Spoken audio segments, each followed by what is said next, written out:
People think they understand betrayal, but few grasp the profound dissociation needed when the lines blur between lover, family, and abuser. I was indoctrinated to believe the abuse was my fault, a twisted desire that ensnared not just my husband, but my stepson and nephew too. This wasn't just infidelity. It was a descent into emotional incest and complex trauma where, ironically, exposing the secret threatened more devastation than living the lie. This kind of betrayal cuts deeper than simple infidelity. When the violation comes from people who have a basic obligation and duty to protect and nurture you, like a husband, or even family members like a stepson or nephew, it causes a specific kind of hurt called betrayal trauma. This isn't just about a broken promise, it shakes your core beliefs about safety and close relationships. The threat to your need for attachment can be so profound that you might even find yourself pushing away the reality of the betrayal, needing to dissociate just to cope. Infidelity itself is complex. It's not just about sexual contact outside the marriage. There's emotional infidelity too, developing deep, intimate feelings for someone else, sharing secrets, investing emotional energy that belongs to your partner. Sometimes one type leads to the other. Definitions differ, and what one person sees as cheating, another might not. But when secrecy and deception are involved, trust is broken. This gets even more complicated in blended families. Society often thinks in terms of the classic nuclear family, but with high divorce rates, stepfamilies are common. Here, relationships aren't just based on blood, they involve legal ties like marriage to a child's parent or adoption. Or even quasi-relative roles where someone acts like family without blood or legal contract, like a stepson or nephew assuming a family role. When sexual contact happens between people in these families where there's a big difference in age, power, or experience, it's considered abusive incest.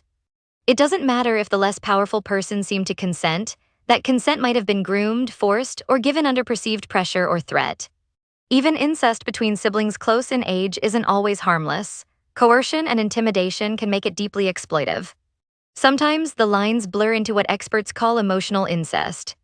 This is when a parent may be feeling lonely or overwhelmed, turns to a child or stepchild not for parenting, but for the emotional support they should get from another adult, like a partner or friend. The child becomes a confidant and advisor, almost a surrogate spouse. It might make the child feel special at first, but their own emotional needs get ignored. They lose their childhood, forced to mature too quickly, which can cause lasting psychological damage and distress. The impact of these betrayals, infidelity, emotional incest, abusive incestuous dynamics is devastating. Many victims experience symptoms very similar to post-traumatic stress disorder, sometimes called post-infidelity stress disorder or PISD. This isn't an official diagnosis like PTSD, but the experience is real. Intrusive memories or flashbacks of the affair or abuse, nightmares, feeling emotionally numb or empty. Avoiding anything that reminds you of the trauma, constant anxiety and worry, deep depression, and trouble sleeping. You might find it hard to trust anyone, becoming hypervigilant, always watching for signs of danger or deceit, even in safe situations. This deep mistrust can make future relationships incredibly difficult. Shame, guilt, and profound self-loathing are also incredibly common, especially if the victim was manipulated into feeling responsible. Abuse often follows a pattern. It might start with engagement, where the perpetrator draws the victim into a closer, gradually sexualized relationship. Then comes the sexual interaction phase, which can escalate over time.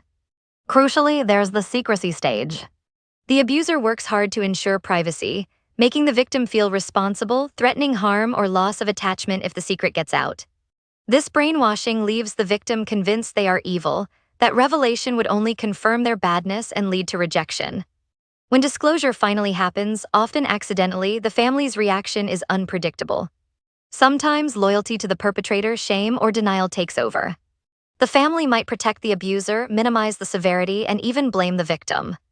This creates terrible loyalty conflicts for the victim, which can be even more traumatic than the abuse itself. Then comes suppression, where the family and sometimes the community try to silence the report, discredit the child, or pressure them to take back their accusations, wanting to avoid shame and inconvenience. Healing from this kind of complex trauma is painful and difficult. Treatment needs to be highly individualized. The first step is always safety, protecting the victim and helping them feel stronger.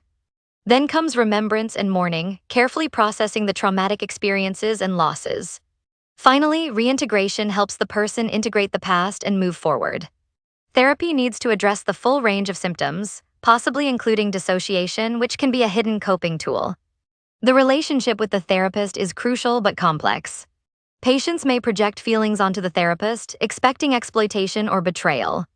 They might struggle with overwhelming shame and self-loathing, making it hard to trust the therapist's good intentions. Rumination over whether the memories are accurate or if it was their fault is common, especially if multiple people were involved. While therapists can't definitively prove historical truth, they can firmly maintain that the abuse was never the child's fault and facilitate the patient's journey to their own understanding. A major concern is the risk of revictimization, the sitting duck syndrome where past victims are vulnerable to future exploitation. Therapy must address the problematic traits, dynamics, and distorted thinking that can lead to this pattern. While we understand much about betrayal, trauma, and infidelity, many questions remain. How do these shocking secrets, involving multiple family members like stepsons and nephews in complex webs of infidelity and potentially incestuous abuse, affect individuals long-term? What are the most effective ways to help families heal when trust has been shattered in such profound ways, crossing so many boundaries? Research continues, but the stark realities of this abuse and the depth of the resulting distress mean there's still much we need to learn about recovery from such devastating experiences. If these stories resonate with you, or if you're learning English through exploring complex human emotions, please like this video. Share it with someone who might need to hear it, and subscribe for more stories that delve into the difficult truths of relationships.